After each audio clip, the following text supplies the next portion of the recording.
नमस्कार, एक बार फिर से आप सभी का स्वागत है। इस वीडियो में मैं केरल हाई कोर्ट का एक जजमेंट आप लोगों के साथ शेयर करूंगी जो म्यूचुअल डाइवोर्स पर आधारित है, हिंदू मैरिज एक्ट के सेक्शन 13B पर। हिंदू मैरिज एक्ट के सेक्शन 13B के अनुसार अगर कोई पति पत्नी सहमति से अलग होना चाहते हैं, दोनों की अंडरस्टैंडिंग है, आपसी सहमति से दोनों चाह रहे हैं कि बिना समय और पैसे बर्बाद किए वो दोनों आपसी सहमति से न्यायालय में तलाक का आवेदन लगाएं और वहां से म्यूचुअल डाइवोर्स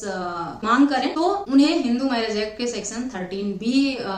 के अंदर न्यायालय में तलाक का आवेदन करना होगा। लेकिन ऐसा नहीं है कि अगर आप म्यूचुअल डाइवोर्स फाइल कर देते हैं और पहली अपील और पहली डेट पर चले जाते हैं, अगली सुनवाई में नहीं जाते हैं, नेक्स्ट डेट पर नहीं जाते हैं, तो ऐसा होगा कि तब भी आपका डाइवोर्स ग्रांट हो जाएगा। बहुत लोगों का सवाल था कि हमने पहली जो हियरिंग थी उसमें हम दोनों गए थे और दूसरी हियरिंग पर कोई पति गया या पत्नी गई, दोनों में से कोई एक पक्ष ही न्यायालय के समक्ष हाजिर हुआ है, और क्या ऐसे में उन्हें म्यूचुअल डाइवोर्स मिल जाएगा? बिल्कुल भी नहीं मिलेगा। म्यूचुअल डाइवोर्स में दोनों पक्ष का बराबर हर हियरिंग पे प्रेजेंट होना आवश्यक है अगर दोनों लोग सहमति से तलाक चाहते हैं। वैसे तो 2 हियरिंग में ही म्यूचुअल डाइवोर्स की डिग्री मिल जाती है, फर्स्ट मोशन और सेकेंड मोशन में 2 बार ही होता है, लेकिन अगर दोनों में से कोई पक्षकार तारीख पर प्रेजेंट नहीं होता है कोर्ट में, तब नेक्स्ट डेट भी मिल जाती है। तो ऐसे में कई डेट भी मिल जाती हैं, और लेकिन तलाक की डिग्री मिलती तभी है जब दोनों पक्षकार नेक्स्ट डेट पर भी प्रेजेंट होकर और अपनी सहमति जताते हैं। ऐसा नहीं है कि पहली हियरिंग पर अपने पत्नी को बहला फुसलाकर या अपने पति को बहला फुसलाकर झांसे में लेकर आपने कोर्ट में ले जाके प्रेजेंट कर दिया और उसके बाद फिर दोनों के बीच में लड़ाई हो गई, मनमुटाव हो गया, या जो अंडरस्टैंडिंग बनाई थी वो ब्रेक हो गया। क्योंकि फर्स्ट और सेकेंड मोशन के बीच में पहले तो 6 महीने का कूलिंग पीरियड होता था, लेकिन अब जरूरी नहीं है कि 6 महीने का ही गैप हो। अगर पति पत्नी दोनों काफी लंबे समय से अलग रह रहे हैं और वो म्यूचुअली डाइवोर्स चाहते हैं और वो न्यायालय को ये खुद कहते हैं, न्यायालय को कन्विंस करने की कोशिश करते हैं कि वो बहुत समय से एक दूसरे से अलग रह रहे हैं और उनके शादी के पुनर्स्थापना की, वापस उनके रिश्ते के बनने की कोई भी गुंजाइश नहीं है, उन्हें ज्यादा समय न्यायालय की तरफ से ना दिया जाए और जल्द से जल्द उन्हें तलाक की डिग्री ग्रांट की जाए, तो ऐसे में न्यायालय उनकी बातों को गौर जरूर करता है। और अगर उसे लगता है कि इनके बीच में जो भी सुलह समझौता था सब सेटल कर लिया है, इन्होंने काफी समय से अलग रह रहे हैं, रिश्ते में कड़वाहट ज्यादा है और साथ वापस आकर रहने की कोई गुंजाइश नहीं है, तो न्यायालय 6 महीने का कूलिंग पीरियड जो है उसे खत्म भी कर देता है और महीने 15 दिन में भी जो है म्यूचुअल डाइवोर्स मिल जाता है। इसीलिए कहा जाता है कि म्यूचुअल डाइवोर्स सबसे बेस्ट तरीका है अगर पति पत्नी दोनों अलग होना चाहते हैं। कॉन्टेस्टेड डाइवोर्स में नहीं जाना चाहिए, म्यूचुअल डाइवोर्स को बेस्ट माना जाता है। अगर पति पत्नी को अलग होना है तो हर कोई यही सजेस्ट करता है कि आप दोनों सेटलमेंट करके और म्यूचुअल डाइवोर्स ले लें, और जो भी आप लोगों के बीच में अंडरस्टैंडिंग हुई है, लेन देन हुई है, बच्चों की कस्टडी को लेकर, पैसों को लेकर, रिश्तों को लेकर जो भी समझौता हुआ है उसकी एक सेटलमेंट डीड बनाकर म्यूचुअल डाइवोर्स के साथ ही न्यायालय में अटैच कर दें और अपने रिश्ते को सहमति से ब्रेक कर लें। इससे आप को बहुत ही कम समय में आसानी से तलाक मिल जाएगा। लेकिन होता क्या है कि दोनों लोग पहली डेट पर तो चले जाते हैं बातचीत करके और खुश होके, लेकिन सेकेंड डेट जब आती है और उन्हें कुछ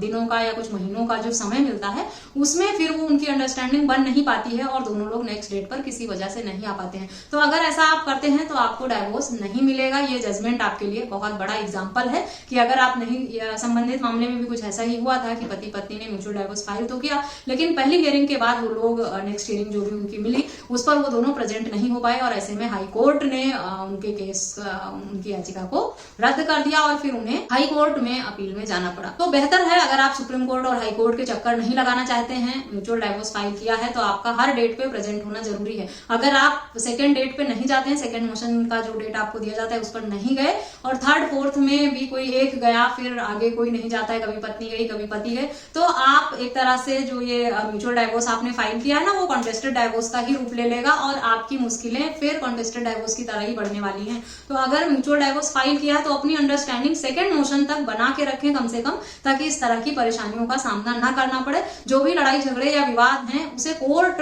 में जो मामला हुआ है वहां पर उसे बिल्कुल भी ना निकालें, क्योंकि न्यायालय में अगर आपने इस तरह का रवैया दिखाया तो वहां से आपकी याचिका खारिज हो जाएगी और फिर आप हाईकोर्ट सुप्रीम कोर्ट के चक्कर लगाते फिरेंगे और आपको राहत इतनी आसानी से मिलेगा नहीं जितना आसानी से आप अगर फर्स्ट और सेकेंड मोशन कंप्लीट करके आप फैमिली कोर्ट से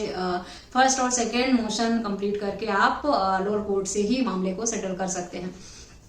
इस बात को अपने माइंड में अच्छे से समझ लें कि म्यूचुअल डाइवोर्स का मतलब ये नहीं है कि पहली डेट पर चले गए दोनों लोग, दूसरे पर नहीं भी गए तो भी आपको डाइवोर्स की डिक्री मिल जाएगी। दोनों डेट पर आप दोनों का प्रेजेंट होना, पॉजिटिव माइंड में स्टेटमेंट देना बहुत ही जरूरी होता है, क्योंकि पता चला आप दोनों यहां से तो गए और किसी बात को लेकर विवाद है और वहां पर जज साहब ने आपसे पूछ लिया कि आप दोनों सहमति से तलाक लेना चाह रहे हैं, किसी तरह का कोई जोर दबाव तो नहीं है आपके ऊपर, और वहां आपका पार्टनर अगर अपना जो गुस्सा है अंदर का जज साहब के सामने ही निकालने लगा तो भी आपकी मुश्किलें बढ़ जाएंगी। बहुत सारे मामलों में ऐसा होता है कि दोनों पक्षकार जाते हैं न्यायालय में पहले मोशन में और सेकंड मोशन आने तक उनकी अंडरस्टैंडिंग खत्म हो जाती है, या पति पत्नी दोनों में से किसी एक को यह भी लगता है कि अब तो एक डेट पे चले गए दूसरे पे नहीं भी जाएंगे तो हम जज साहब को कन्विंस कर लेंगे, मना लेंगे, रोना धोना करके महिलाओं को लगता है और हमें तलाक आसानी से मिल जाएगा, और हमें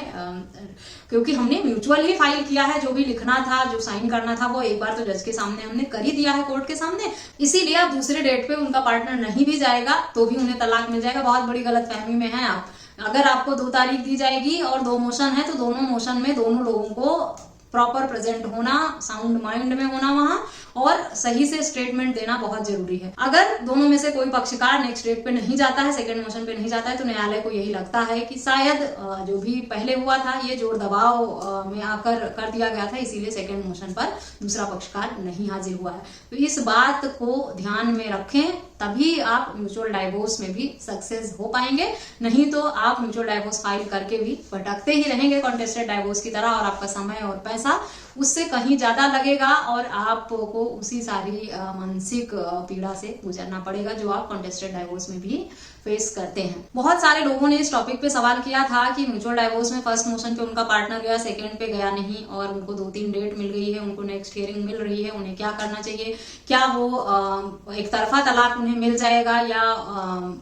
कोर्ट ऑर्डर कर देगा इस तरह की डिक्री। बहुत रेयर मामलों में होता है, कुछ मामलों में हो भी जाता है एक तरफा तलाक, लेकिन अधिकतर मामलों में ये होता है कि न्यायालय जो है इस तरह की याचिका जो लगती है उसमें अगर दोनों लोग न्यायालय के समक्ष सेकंड मोशन पे नहीं आते हैं तो ज्यादातर मामले जो हैं वो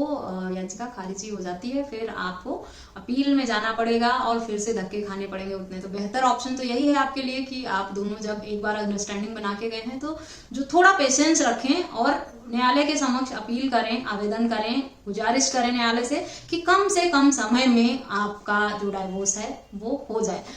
उसके लिए आप अगर कम से कम समय में आप डाइवोर्स लेना चाहते हैं तो एक तो म्यूचुअल कंसेंट का होना जरूरी है, म्यूचुअल डाइवोर्स फाइल करना जरूरी है। दूसरा, दोनों के बीच में लंबी दूरी होनी चाहिए, 5-6 साल 8 साल से दोनों लोग अगर अलग रह रहे हैं और उन्होंने अपने रिश्ते को बसाने के और सुलह समझौता करने के सारे प्रयास कर लिए हैं, लेकिन अब उनके बीच में बातचीत भी नहीं होती है, एक दूसरे की शक्ल भी देखना नहीं चाहते और साथ रहना तो बहुत दूर की बात है। अगर ये सारी बातें न्यायालय के समक्ष आप रखते हैं और न्यायालय को कन्विंस करते हैं कि रिश्ते में कुछ बचा नहीं है तो अब इस रिश्ते को आगे बढ़ाने का कोई मतलब नहीं है, तो आपको म्यूचुअल डाइवोर्स मिल जाता है, लेकिन दोनों डेट पर प्रेजेंट होने के बाद ही।